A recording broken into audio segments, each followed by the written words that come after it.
अस्सलाम वालेकुम, कैसे हैं आप सब। उम्मीद करता हूं कि आप सब खैरियत से होंगे। दिस इज जैगम तूर और आप देख रहे हैं जैगम तूर प्लेटफॉर्म।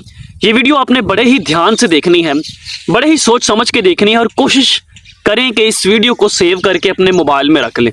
देखिए मेरी बात सुने, अगर आप शादी करने जा रहे हैं ना, अगर आप शादी करने जा रहे हैं और शादी का फैसला लिया है आपने, तो बड़े ही सोच समझ कर शादी का फैसला लें। सबसे पहले सोचें कि आप अपनी बीवी से क्या तवक्कात रखते हैं, बजाय इसके कि बाद में बहुत सारे मसाइल खड़े हो जाएं, बहुत सारे मसाइल खड़े हो जाएं। मैं ना एक वीडियो देख रहा था डॉक्टर अफान कैसर की, तो वो कहते थे कि जब हमने एक दूसरे को चूज़ किया था ना, मैंने अपनी वाइफ को जब चूज़ किया था ना, तो हमने पूरा 1 घंटा एक दूसरे से फेस टू फेस बैठकर मोबाइल को साइड पे रख के हमने एक दूसरे से बात की थी। क्या गलत, क्या सही, क्या प्लस पॉइंट, क्या नेगेटिव पॉइंट्स, और इमोशनल होके हमने फैसला नहीं किया, बल्कि हमने तमाम चीज़ों को जो प्रैक्टिकल लाइफ में होती हैं, उन तमाम चीज़ों को सामने रखते हुए हम टिक मार्क करते गए, टिक मार्क करते गए। हमने कंपैटिबिलिटी जो होती है ना, कंपैटिबिलिटी यानी कि सोच का मैच होना, आपकी सोच का आपकी बीवी के साथ मैच होना बहुत ज़रूरी है, या आपकी बीवी की सोच हस्बैंड के साथ मैच होना बहुत ज़रूरी है। तो कहते हैं कि वो कंपैटिबिलिटी वो हमें आती गई, वो टिक मार्क एक दूसरे के साथ मैच होते गए, तो फिर हमने फैसला किया कि हम अज़दवाजी ताल्लुकात में आ सकते हैं, हम मियाँ बीवी बन सकते हैं। किसी ऐसी खातून को शादी के लिए मुंतखब ना करो जो ज़रा भारी जिस्म की हो, और फिर मंगनी के बाद उसे कहो कि तुम वज़न कम करना होगा ताकि हम शादी कर सके।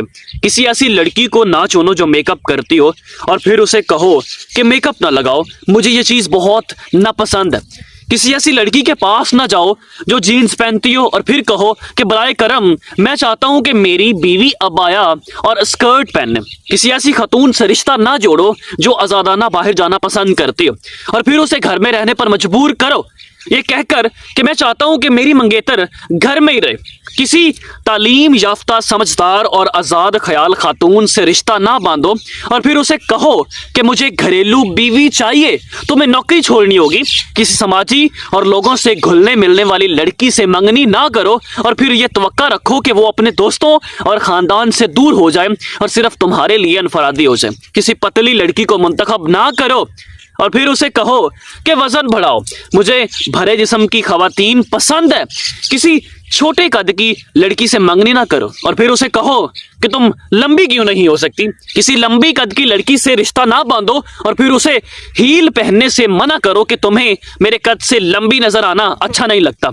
अल्लाह की मखलूक को बदनाम करना बंद करो। अगर आपको कोई खास खसूसियात या मयारे दरकार है, तो पहले ही किसी ऐसी लड़की का इंतखाब करें जो आपकी तवक्कात पर पूरा उतरे।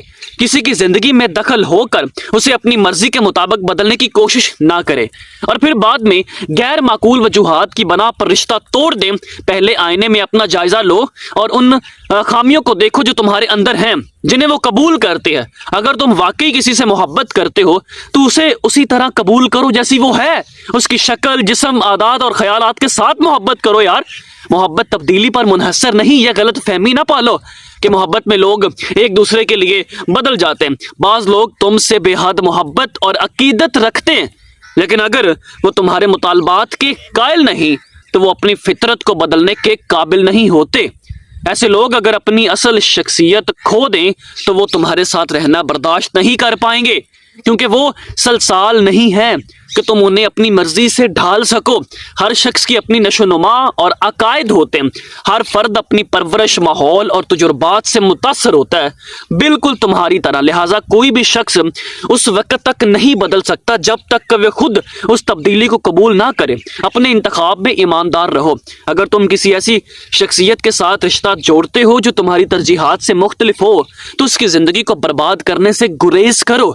या तो किसी की उसकी मुकम्मल शख्सियत के साथ कबूल करो, या फिर शादी के उस रवायती तरीके को अपनाओ जहां तुम अपनी मर्जी के मुताबिक शरीक हयात चुनते हो। आखिर में दूसरों की जिंदगियों से खेलना छोड़ो और पहले ये फैसला करो कि तुम वाकई क्या चाहते हो और किस तरफ जा रहे हो।